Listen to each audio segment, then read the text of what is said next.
अब हम समझने की कोशिश करते हैं कि ये फेजर्स होते क्या है। हमने जब फिजिक्स की शुरुआत की थी, we had seen that there are some quantities जिनको हम वेक्टर्स बुलाते हैं, which have a magnitude and a direction उनसे एसोसिएटेड है। In this lesson on alternating voltages and current हमने देखा कि कुछ साइनोसॉइडल क्वांटिटीज थे like voltage and current, and we'll see some more quantities resistance and reactance, जो हम थोड़ी देर में देखेंगे कि होता क्या है। उनमें एक मैग्नीट्यूड तो होता भी है, some of them also have a phase angle associated with them. So if you remember what phase is, v is v not sine omega t plus five में ये जो फाइव है ये फेज होता है। सो ये जो फेजर है, since there is a phase associated with them, that's why we represent these quantities by phasors, phasors। और ये जो फेजर है ये ज्योमेट्रिकली दो चीजों को रिप्रेजेंट करता है। एक जो मैक्सिमम पीक वैल्यू है v नॉट उसको रिप्रेजेंट करता है, और दूसरा इस फेज को रिप्रेजेंट करता है। Let us now see how this representation is done geometrically.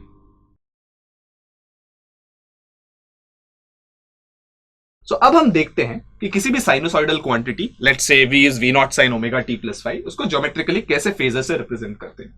So for this there are two quantities as I said are important. एक है वैल्यू v नॉट जिसको हम पीक वैल्यू या एम्पलीट्यूड कहते हैं, और एक फाइव जिसको हम फेज कहते हैं। The way of representing this is that हम इस पूरे क्वांटिटी को एक ऐसा रोटेटिंग वेक्टर मानते हैं जो ओमेगा की एंगुलर स्पीड से घूम रहा है। This omega is this omega, इस स्पीड से ये घूम रहा है, राइट। और इस वेक्टर की लेंथ हम ये एम्पलीट्यूड मानेंगे v नॉट, एंड क्योंकि इसकी फेस 5 है, इसका मतलब t इक्वल टू 0 पे it has a value v not sine 5। हम इसकी पोजीशन शुरुआत में ऐसे लेंगे कि वो 5 एंगल बनाता है x एक्सिस से। ऐसा हमने इसीलिए लिया क्योंकि इन दैट केस उसका प्रोजेक्शन, ये वाला जो प्रोजेक्शन है, that would be v not sine 5। So the phasor which represents v naught, v is v naught sin omega t plus 5, शुरू होता है at this position, length v naught, angle 5 with the x axis, और rotate होते रहता है।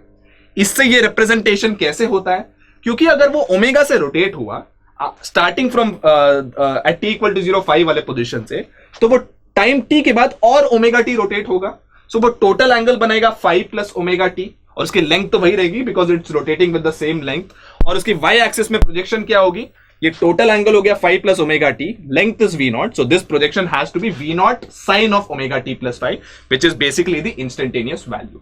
So this clearly represents this because at the y-axis projection tells us the instantaneous value at any time t, and this is how we represent any quantity. अगर आपको कोई भी sinusoidal quantity दिया है, हम उसका एम्पलीट्यूड लेते हैं, उस लेंथ का एक वेक्टर बनाते हैं, and we draw it, start it at an angle phi with the x-axis.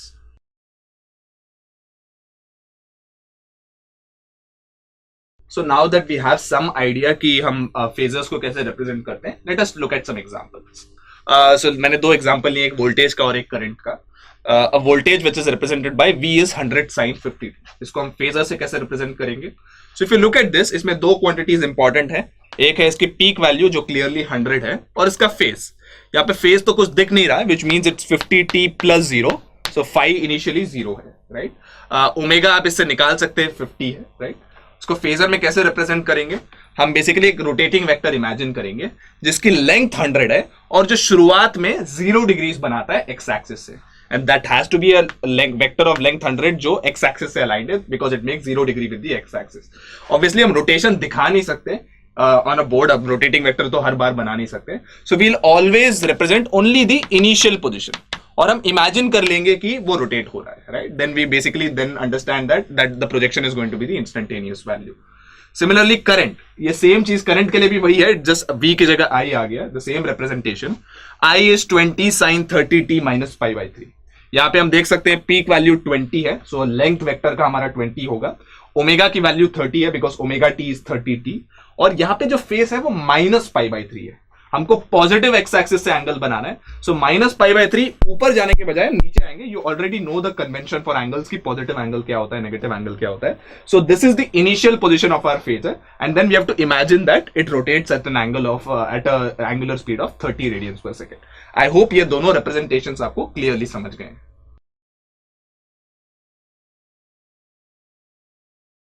So now we come to a very important mathematical representation जो हम phasors के लिए use करते हैं, which is the relation between phasors and complex numbers. आपने पहले ही complex numbers के बारे में पढ़ा है, and we've learned how to represent a complex number in the Argand plane. हमने phasor में हमने what we have done is that हमने एक magnitude और एक angle बनाया है, and this is exactly what we do, जो हम कॉम्प्लेक्स नंबर में भी करते हैं. एक एम्पलीट्यूड होता है, एक्स एक्सिस के साथ कितना एंगल बनाता है, right? That's how we represent complex numbers.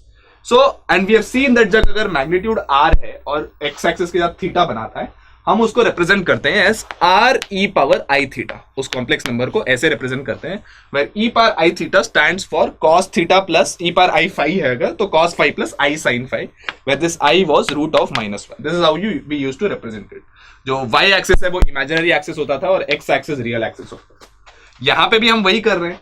So if we have a phasor v nought making an angle phi, हम उसको रिप्रेजेंट करेंगे simply as v nought e power i phi. This is exactly what we did in the which we did in complex numbers. अगर वो rotate हो रहा है omega t omega की speed से, so at any time t उसकी value होगी v nought e power i omega t plus phi. वो कहीं और पहुंच जाएगा, बट ये उसकी इनिशियल पोजिशन है. This distinction is a very important one two make, क्योंकि ये हमारा एसी सर्किट्स में जो भी मैथमेटिकल कैलकुलेशंस है इस रिप्रेजेंटेशन से बहुत सिंपल हो जाता है.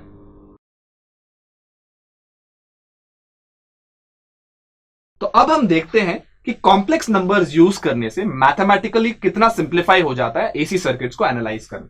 और इसके लिए हम लेंगे कैपेसिटिव सर्किट का एग्जांपल. सो हमने देखा है कि अगर हम एसी सोर्स को कैपेसिटेंस से कनेक्ट करें और अगर हमारा इनपुट वोल्टेज है v is v not sine omega T, तो हमारा आउटपुट करंट जो है वो आता है v not by XC sine omega T plus pi by two. दो चीजें हो रही है, एक तो v नॉट बाई एक्सी बन रहा है, एक एक्सी आ रहा है which is nothing but 1 by omega C. We have seen this earlier. And एक पाई बाई टू का फेस ऐड हो रहा है, right? Now usually DC circuit में करंट निकालना बहुत आसान था. हम बस रेजिस्टेंस से डिवाइड कर देते थे, अगर रेजिस्टर आया तो हमको करंट मिल जाता था. बट यहां पे there is no simple element, time dependent कुछ तो आ जाएगा. If you do v by I, it is something time dependent. Now is where complex number का पावर आपको दिखेगा.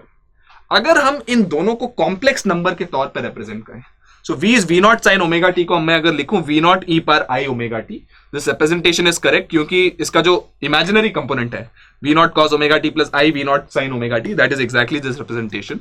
सो v नॉट e पर i omega T is the complex representation of my voltage, और current का होगा v not by X C e पर i omega T plus pi by two, right? अब complex representation को मैं डिवाइड करूं v बाई i, राइट? तो if you see you will notice that that turns out to be X C e power minus i pi by two. अब e power minus I pi by two, अगर आपको आपका complex number का lesson याद है, minus I आता है. So this turns out to be minus I X C. So voltage को एसी वोल्टेज को एसी करंट से हमने कॉम्प्लेक्स टर्म्स में डिवाइड किया, तो हमको एक नंबर आया, एक कॉम्प्लेक्स नंबर आया instead of a time dependent equation, minus I X C. I usually physics में हम करंट के लिए यूज करते हैं, तो इंस्टेड ऑफ यूजिंग आई हम जे यूज करेंगे. सो जे की वही प्रॉपर्टीज है जो आई की होती है, जे स्क्वायर माइनस 1 होता है, 1 बाय माइनस जे जे होता है, and so on. It's just a different letter to avoid confusion. So ये जो माइनस जे एक्सी है, that just like v by I resistor के लिए रेजिस्टेंस होता है, कैपेसिटर के लिए हम उसको रिएक्टेंस बुलाते हैं. Minus J X C is called the complex capacitive reactance. And इसका फायदा क्या है, अगर आपको वोल्टेज पता है, अगर v by I minus J X C है तो v by minus J X C I होगा, राइट? सो अगर आपको वोल्टेज पता है, just divided by minus J X C, complex numbers के रूल्स फॉलो कीजिए और आपको करंट मिल जाएगा. करंट का कॉम्प्लेक्स फॉर्म मिल जाएगा, तो उसके y कंपोनेंट से हमें उसका इक्वेशन मिल जाएगा. So this is a very very simple way of finding out the current, which is what the power of phasors and using complex numbers is.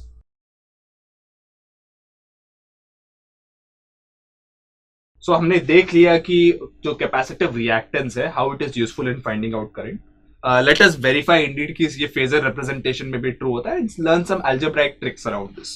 So अगर हमें input current दिया है, again we are talking just of a capacitive circuit. V is V naught sin omega t. The first thing that we'll do is हम उसको लिखेंगे v nought e power i omega t, complex number के terms में लिखेंगे. Current निकालने के लिए we'll divide it by the capacitive reactance जो है minus J X C, do not forget the minus, तो हम बस उसको डिवाइड करेंगे. तो नाउ हियर ये जे नीचे आ रहा है, we somehow want to transport it upwards because वो उसको e power i omega t से मुझे मल्टीप्लाई करना है. So here 3 identities are very important. जब भी जे डिनोमिनेटर में आता है, उसको न्यूमरेटर में लाने के लिए आप जे स्क्वायर इज माइनस 1 का यूज करेंगे, which basically means that 1 by J is minus J and 1 by minus J is J.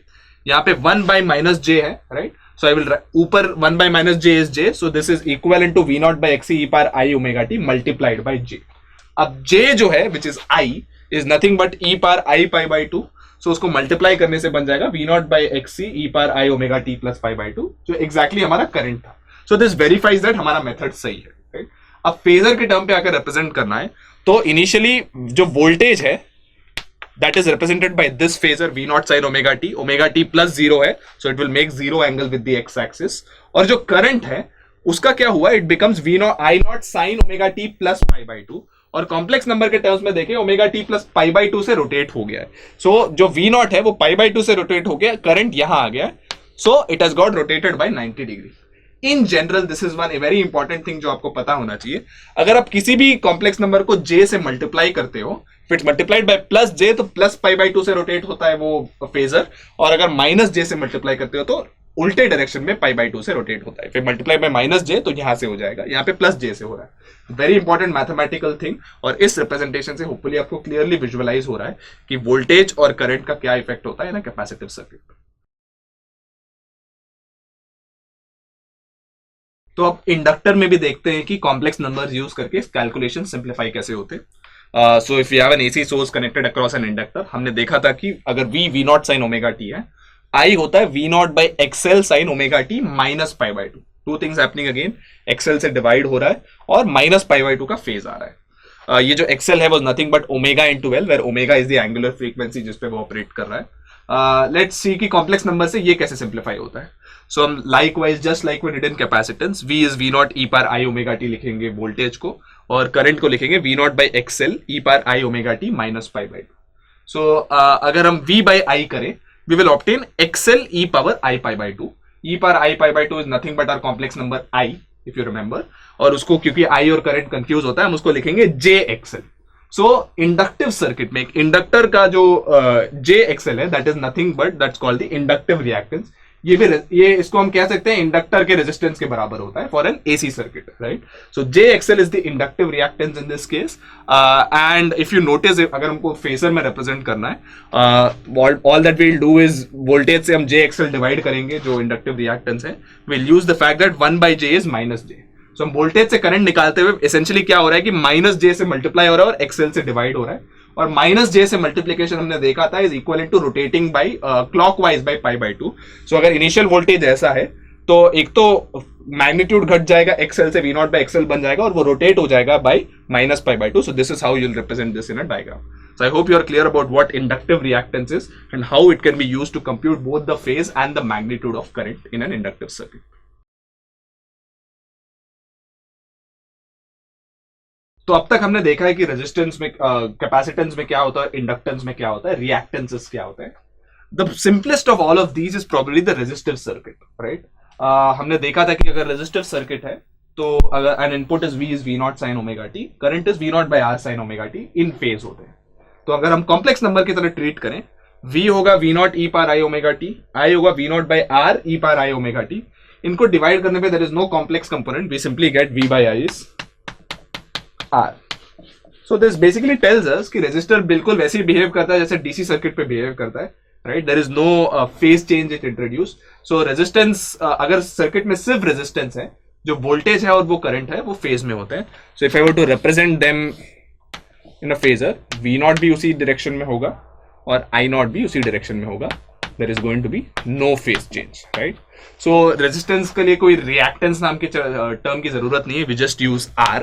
This R, j omega L and minus j XL and minus j XC, these three are very similar components. ये सारे resistance के terms हैं और हम अगले lesson में ये देखने वाले कि इनको कंबाइन करने पे क्या इफेक्ट होता है. We already know what the individual effects are.